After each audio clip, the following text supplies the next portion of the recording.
Alright guys, sa mapagpalang araw sa inyong lahat, meron tayong reaction video ni Rob Trip. Ito ay isang live sa Sara Duterte impeachment, no? Ito ay court blocks impeachment ng BP Sara. At panoorin naman natin ang si Senator Padilla, no? Robin Padilla, ang kanyang side at saloobin. Alright? No further ado, let's do watch and don't forget to subscribe, Rob Trip. Alright, let's get it on. Secretary. Senator Padilla.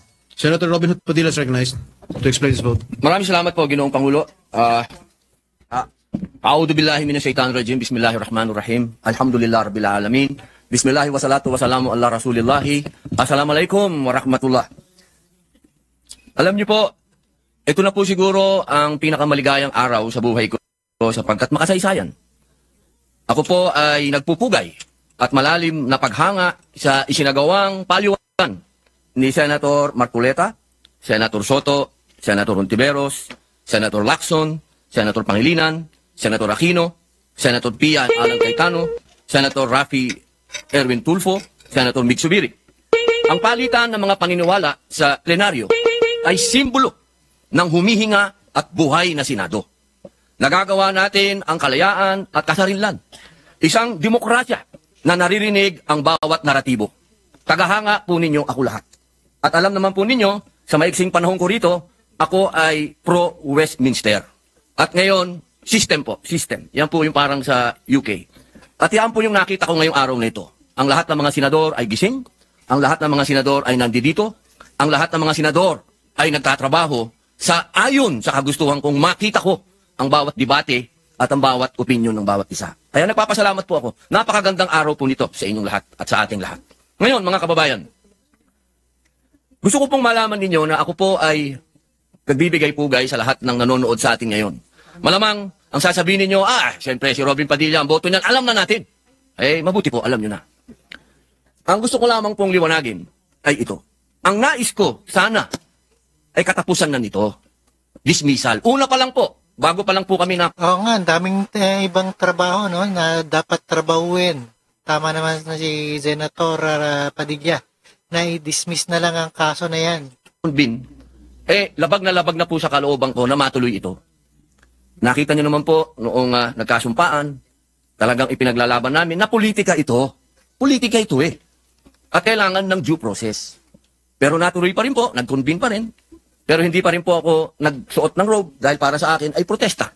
Dahil ayoko po talagang matuloy. Bakit?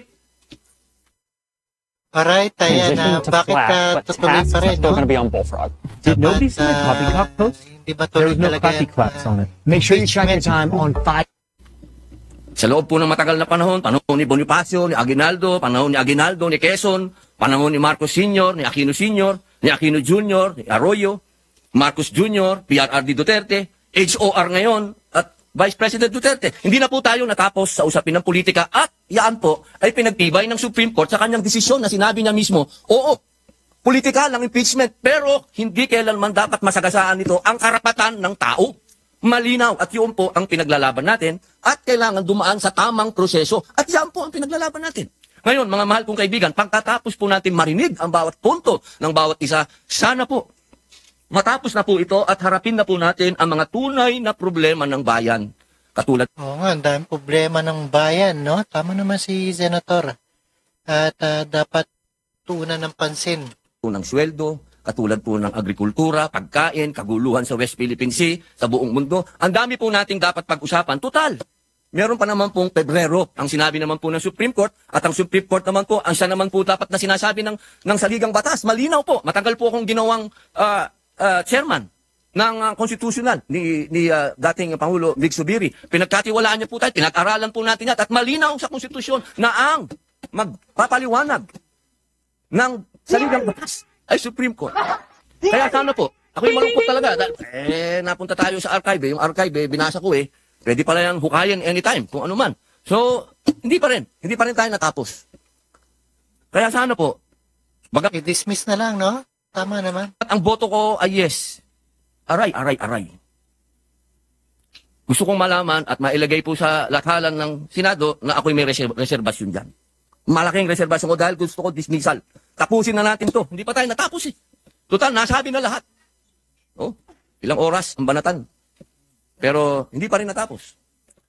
Kaya po, mga mahal kong kababayan, bago po ako umupo, nais ko pong malaman ninyo na ang inyong Senado ay tumatakbo. Huwag po kayong malungkot sa mga hindi pabor sa amin o sa mga pabor naman. Isa lang po ang masasabi ko. Tigilan na natin ang politika at mahalin natin ang bawat isa, magkaisa na tayo, pag-usapan natin ang mga totoong problema. Maraming salamat po. Thank you, Senator Robin Hood Padilla. Okay, ayan, napakinggan at napanood po natin ang ating Senator Robin Padilla. May tama naman siya, no? At maraming salamat sa panonood at pagkinig dito kay Rob Tripen. See us again sa ating the next one, sa ating reaction video. Dito antabayan natin ng impeachment, sambahan pong ito, or archiving lang, pwedeng buhayin ng mga senadors. Alright, maraming salamat and peace out.